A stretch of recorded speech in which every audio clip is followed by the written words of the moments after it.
Well, before we move into St. Peter, I wanted to ask who in our audience is a veteran, and if you are a veteran, would you please stand so we can honor you? Yes, look around and thank these dear ones for their service. Thank you so much for your service.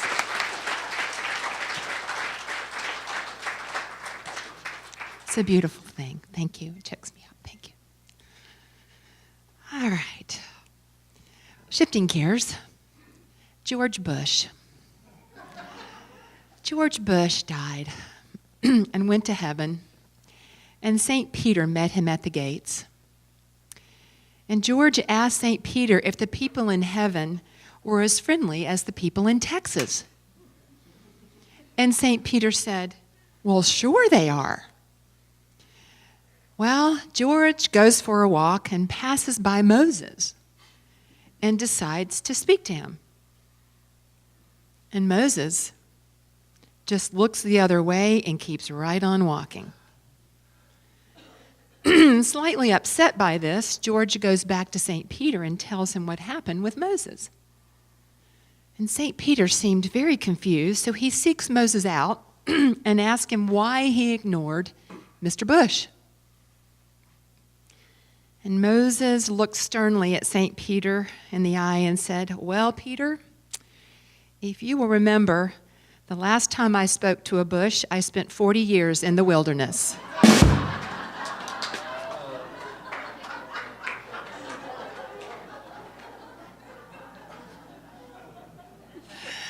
Yeah. All right. So moving out of the wilderness, let's recap. We are still delving in. Let me tell you again, Wednesday nights we are just having an amazing time, really going deep with Deepak Chopra's book, The 7 Spiritual Laws of Success. And so let's review. So last week we talked about intention and desire, right? For those of you that were here, okay. And we talked about the nature of the universe is this constant exchange of energy and information that is inherent in everything. And especially when we, the example that we can especially see and take note of is nature. Like right now, the seasons don't have to be told to change. In the spring, the bees don't have to be told how to pollinate. There's an innate intelligence. There's an exchange of energy and information constantly happening. And it's no different with us. So there's a constant exchange of energy and information. And the thing that makes us distinct is that we have awareness. And through our awareness, we can harness this universal energy, this exchange of energy and information. We can harness it through attention and intention, right? Remember that? We talked about that last week, and how where our attention goes, energy flows. So we have to focus our attention on something when we want something, and then we have to land it with an intention. So attention energizes and intention transforms. So Deepak gives us some steps. And so the steps that he gave us, the first was be into the silence, get into the silence, slip into the gap, go into prayer and meditation,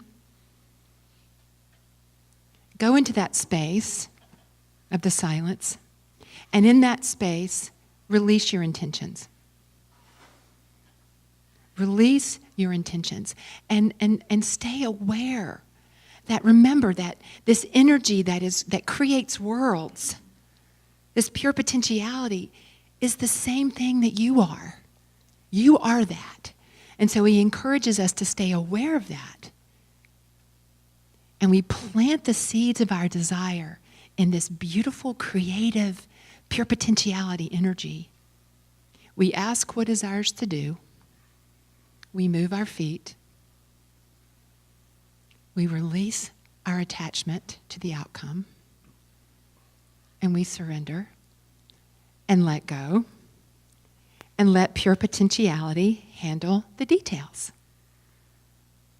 How you doing with that? Okay, I'm looking. Are there some heads going like this? How you doing? Are you working with it? Okay, so here we are. We're on this journey. We're not about like you have to have perfection.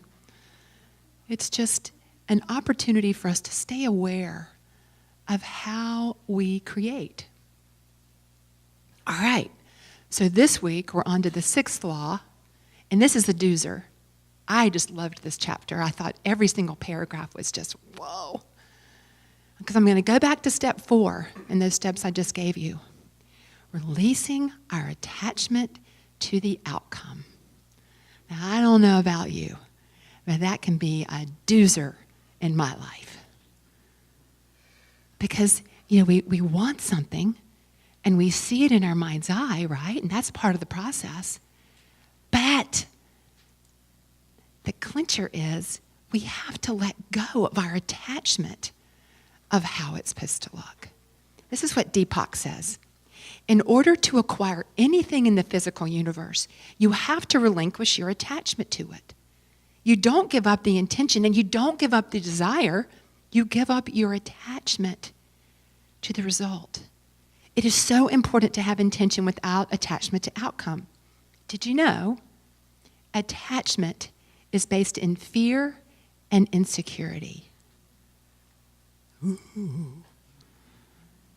Yeah.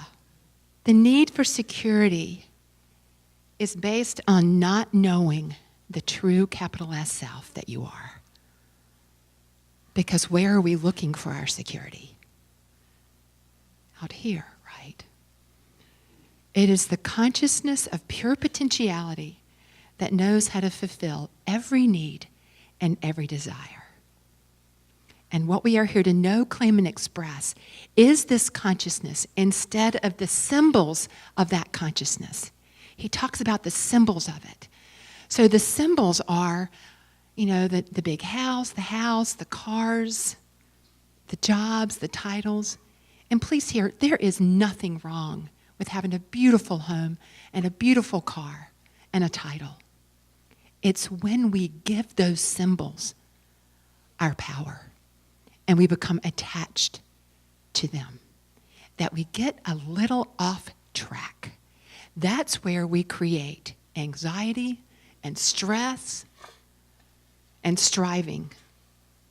Because what we're doing, Deepak says, is that we're exchanging our true self for the symbols of ourself. And we're never going to be satisfied. I can't get no satisfaction. Okay. So attachment to things and results comes from a poverty consciousness. I mean, in this chapter, he just kicks us to the curb. He just keeps going. It leads to helplessness, hopelessness, control, desperation, taking life so seriously. And that's a poverty consciousness. And so detachment is based on the unquestioning knowing and claiming of the power of your true self. The power of your true self. And really, folks, that's our second principle in unity, that we are divine. The power of our true self. Our true self is our source. And I'm not talking about the ego. I'm talking about that which you are that is infinite. That is pure potentiality. That is your source. And so when we can live in non-attachment, we allow that creative energy to flow and express. Because detachment is grounded in embracing the unknown versus attachment, which thrives on the security of the known. And guess what that is? The past. Yeah, all attachment is based in the past. The known is the prison of our past conditioning. All right, so uncertainty. The wisdom of uncertainty. How many of you have wanted something, and you know that you know that you know that you want that, and you have absolutely no idea how it's going to come about, and you step out anyway. That is the wisdom of uncertainty, because it's the unknown. And so often on our journey, we get afraid of the unknown because we make up that we really want predictability. But isn't that boring? They go, no. Yeah, the wisdom of uncertainty. And I, of course, was on Facebook, and I saw this article about this young man who was in IT, and he was making a great living, but he just wasn't fulfilled. And his family had this 140-acre farm, and it was just lying dormant. And what came to him in divine inspiration was an animal sanctuary. And he started with 2 cows, Henry and Cora. And it's just branched out to be this beautiful space of love, unconditional love for animals, animals of all sorts that he's rescued. He had no idea how to do this. He stepped out into the unknown. He had no idea how it was going to get funded. He had no idea how to feed animals in need. But he stepped out in his knowing. That is the wisdom of uncertainty. And it makes life so juicy because we're stepping out not knowing really how the T's are going to be crossed or the I's are going to be dotted. But we know it's going to unfold. And folks, when we can live like that, it is amazing. And I just, I remember, I've used this analogy a lot in ministerial school. There was a bunch of us. This is all a second career for us. We all left, wonderful lives behind. And we came to Unity Village and we did the whole ministerial thing, knowing that when we finished, we had absolutely no idea where we were going. And I thought that just took a lot of courage from us. We had no idea. Some of us got to church immediately. Some of us, it took a year. And when we looked back, as we come in reunion, we've talked about it, we're like, I have no idea how I navigated that time of my life. Yeah. See, it's the wisdom of uncertainty, folks. It's the wisdom of just stepping out in trust and knowing. It's something so beautiful, and it stretches us in amazing ways, and it really lets us know truly our true nature, because we're allowing our true nature to express as the details. You get it? Okay. So are you ready to take this on this week? I'd love to give you homework. All right. So I'm just going to give you an assignment. And I gave this assignment to the class on Wednesday night, so they've already been working with it. I invite you in your quiet time to look at where you're attached in your life. All of us have attachments, folks. It's okay. Where are you attached?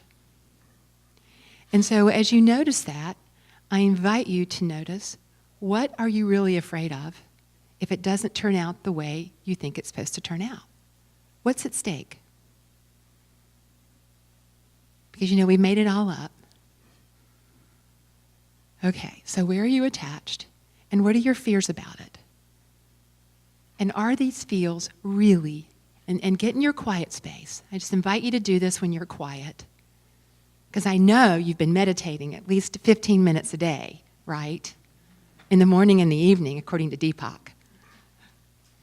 But in your quiet time,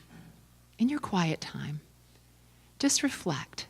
Are these fears true? Are they true?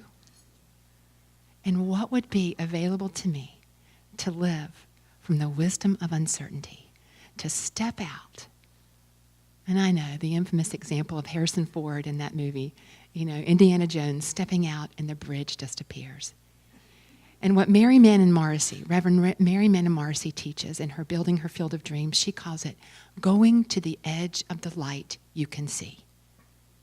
Go to the edge of the light you can see. You go here. You go here. You say yes. Because here's A, here's your desire, and here's where you think you want to be. And in between there are infinite possibilities. All right. So are you saying yes? And what would be, and I just want to, here we are at our annual meeting today. I love our annual meeting. And I really encourage you to come. Because what would be possible for us as a spiritual community to say yes at a deeper level of living from the wisdom of uncertainty? Juicy. I love that word. Yeah, all possibility. So let's say yes together and let's affirm.